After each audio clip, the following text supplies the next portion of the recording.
Assalamualaikum warahmatullahi wabarakatuh. Halo, apa kabar anak-anak kelas 3? Selamat berjumpa kembali dengan Bu Lili. Pada pertemuan kali ini kita akan belajar tema 7 subtema 1, perkembangan teknologi produksi pangan. Sebelum memulai belajar, seperti biasanya, kegiatan pembiasaan kita untuk membaca surat-surat pendek. Pada kesempatan kali ini, marilah kita membaca surat Duha bersama-sama. Surat Ad-Duha. A'udzu billahi minasy syaithanir rajim. Bismillahirrahmanirrahim. Wadduha wallaili idza saja.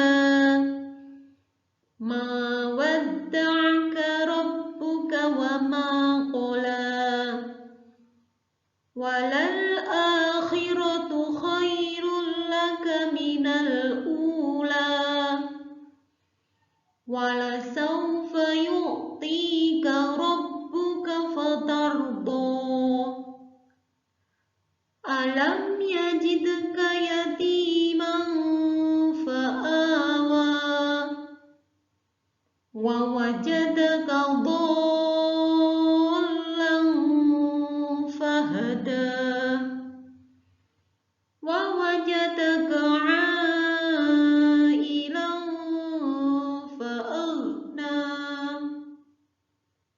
fa'ammal yatima fala taqhar wa ammas sa'ila fala tanhar wa amma bi ni'mati rabbika fahaddits. Shadaqallahul azim.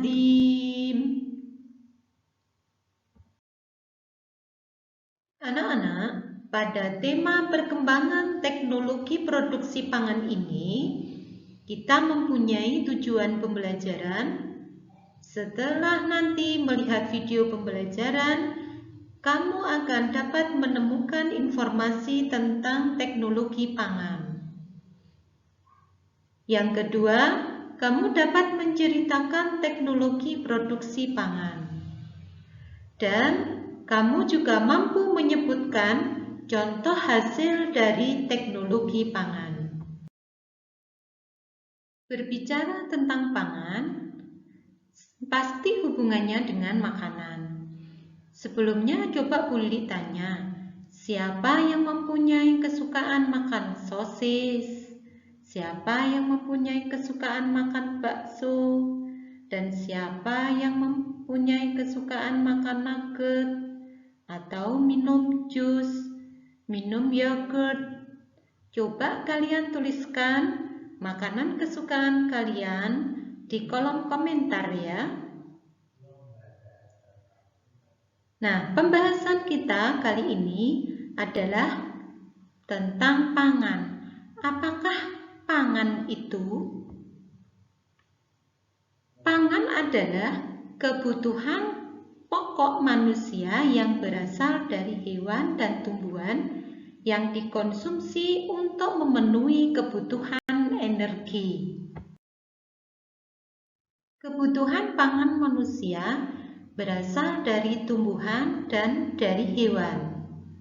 Dari tumbuhan yang merupakan hasil pertanian atau perkebunan, contohnya padi, jagung, kedelai, pisang, ketela, buah-buahan, dan masih banyak lagi.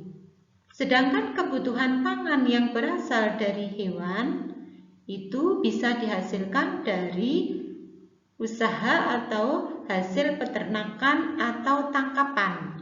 Maksudnya menangkap dari alam atau sungai atau laut. Misalnya daging, telur, ikan, susu, dan lain-lain. Hasil pangan dari pertanian dan perkebunan tidak dapat bertahan lama atau awet.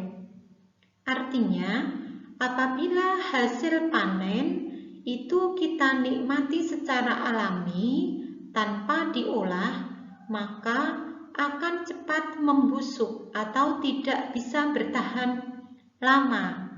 Misalnya, pohon pisang, apabila buah pisang sudah masak dan kita biarkan secara alami, dia akan membusuk dalam beberapa hari.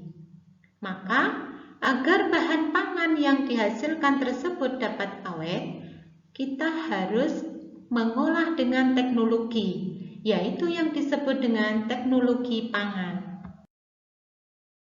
Lalu, apakah yang dimaksud teknologi pangan itu?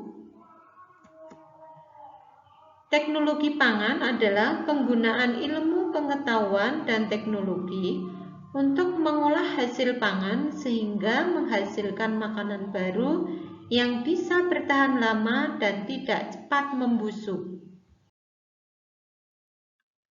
Cara pengolahan teknologi pangan dengan pengawetan, pengemasan, dan penyimpanan. Dan contoh hasil teknologi pangan, misalnya yang dari tumbuhan. Padi bisa menghasilkan tepung, bubur, kerupuk, dan lain-lain. Dari tumbuhan jagung, dari hasil teknologi pangan bisa dihasilkan tepung maizena, popcorn, emping jagung, keripik, dan lain-lain. Dari kedelai bisa dihasilkan tempe, tahu, keripik tempe, susu, kecap, dan lain-lain. Dari buah pisang bisa dibuat atau dihasilkan selai pisang, keripik pisang, dan yang lainnya. Dari ketela bisa dibuat keripik, tepung tapioka, dan olahan yang lainnya. Dari berbagai buah-buahan bisa dihasilkan selai, jus, manisan, dan masih banyak lagi. Tentunya kamu bisa mengamati contoh hasil teknologi pangan yang lainnya. Sedangkan contoh olahan teknologi pangan yang dari hewan, dari daging, bisa dibuat atau dihasilkan bakso, sosis, nugget, dan lain-lain. Dari susu, bisa dibuat yogurt, keju, mentega, dan yang lainnya. Dari telur bebek, bisa dibuat telur asin. Dari ikan, bisa dihasilkan berbagai olahan makanan seperti bakso ikan, sarden, tempura, dan masih banyak lagi.